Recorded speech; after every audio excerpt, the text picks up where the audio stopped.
and we're back with another episode of New Music Fridays.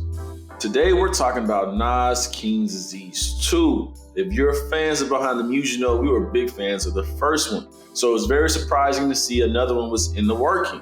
Very excited, Hit Boy and Nas. We're about to get right into it. See you guys in a sec. You might see a king on the defense. I see the only piece on the board that can never be contained.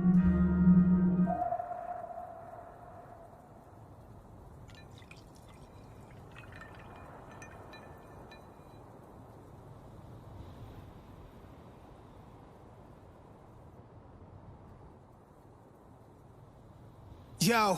Alrighty, so if we're going to talk about King's Disease 2, we first should review what happened with King's Disease 1. King's Disease was very well received, dropped in 2020, and even made the top of our list of best rap albums of 2020. So obviously it was well received by a couple people. It was also Nas's first ever Grammy win in his storied career, dating back to 1990s. So obviously that made waves, but it was very deserving. It was a great album. This album, I can understand why these guys would want to recreate that magic considering how well received the first album was.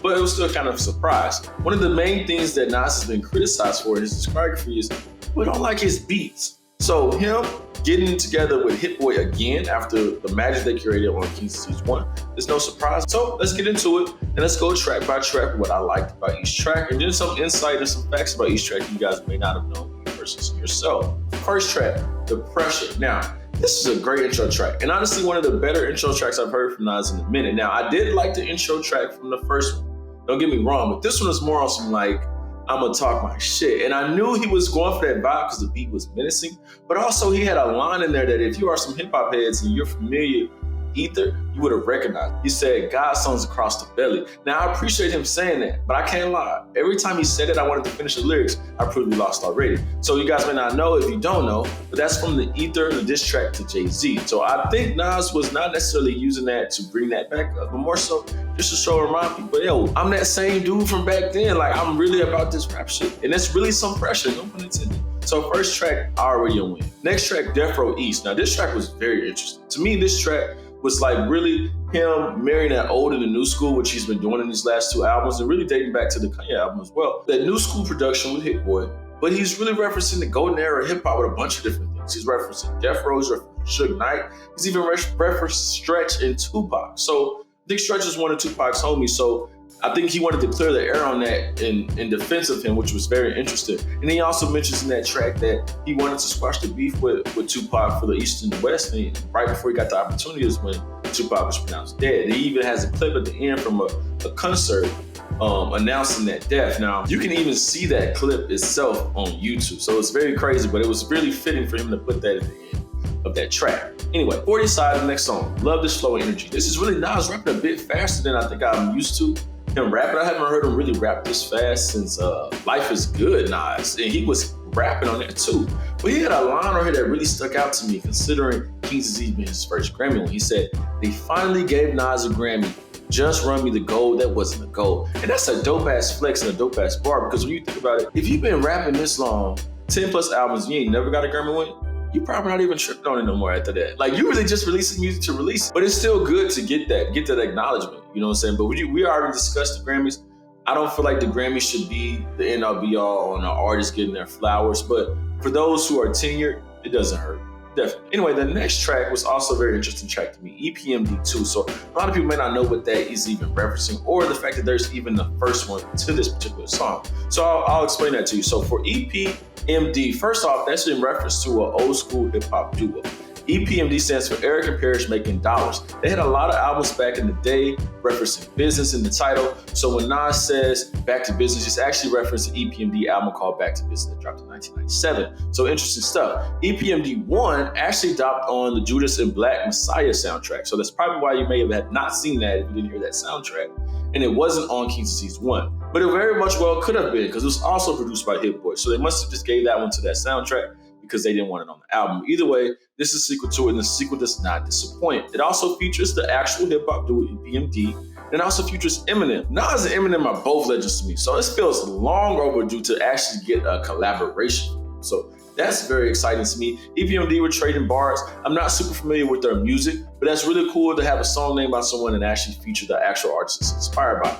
As far as Eminem's verse, he gave a very long verse. I feel like Nas' second verse was filled with bars. The reference to the hip hop is dead. Super dope, man. Hip hop heads, this is the Nas album for you. It references all the old school shit, but it's mixed in with all of the new school stuff that we love about the new school. Eminem's verse I thought was dope. I love the beat switch. I will say I don't like the double time flow he did at the end, but maybe it'll grow on me. But overall, I appreciate him actually, attacking the track. But I want him to kind of slow it down. You don't have to always do that, switch it up sometimes. But overall, great and happy for the collab. Fuck with Eminem, fuck with Nas. EPMD did their thing too.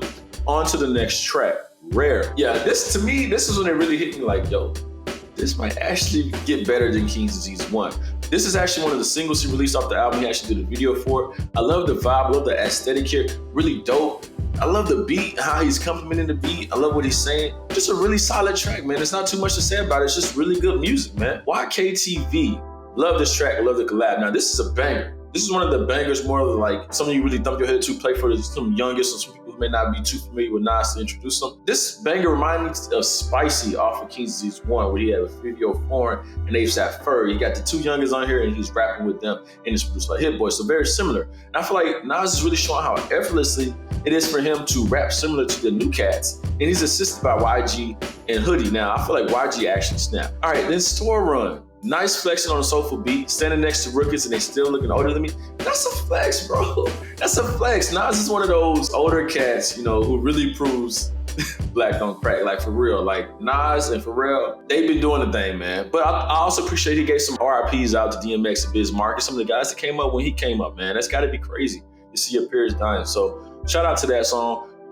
And I appreciate what he was going for there, showing, hey, I'm a big dog. Moments I also thought was pretty dope. He says, my whole career I stood away from features, but I figured it's perfect timing to embrace new leaders. I like that. And that reminds me of someone. I'm not sure if that reminds y'all of anybody, but I thought of J. Cole. And I think J. Cole's also trying to branch out of that too, probably a little bit earlier than Nas. But man, you have nothing to lose as an artist from collabing, man. It really brings new energy. It brings, competitive energy to make you better. And then it helps, the new generation check you out, because not everybody's going to check you out for you being who you are, but somebody may check you out based off a feature. And I'm not saying that Nas needs that, but I think these features and this embrace of new leaders is done well for him. Obviously, it's giving him more attention. So I'm not against that. So this next track is one of the premier tracks of the album. That if you're not going to listen to the full album, at least check out this track because it really surprised me. Next track is Nobody with Lauryn Hill. Lauryn Hill and Nas obviously have had collabs before. A really big hit from his second album, It Was Written, was If I Ruled the World with Lauryn Hill. Now, back in the day, they both were killing. 1996, Lauryn Hill, I think, had just dropped Miseducation of Lauryn Hill, so they were both killing it. But this collaboration isn't that much like that. That track was more so a hit. The beat was banging. This itself is more chill. It's more, hey, I'm gonna get my bars off. We're gonna rap to the subject. And I did not know that Lauryn Hill's coming to rap. I haven't heard Lauryn Hill rap in a long time. At least not like this. Since she's returned, she's dropped a couple of songs where she's rapping, but it's not like this. And then she's been singing too.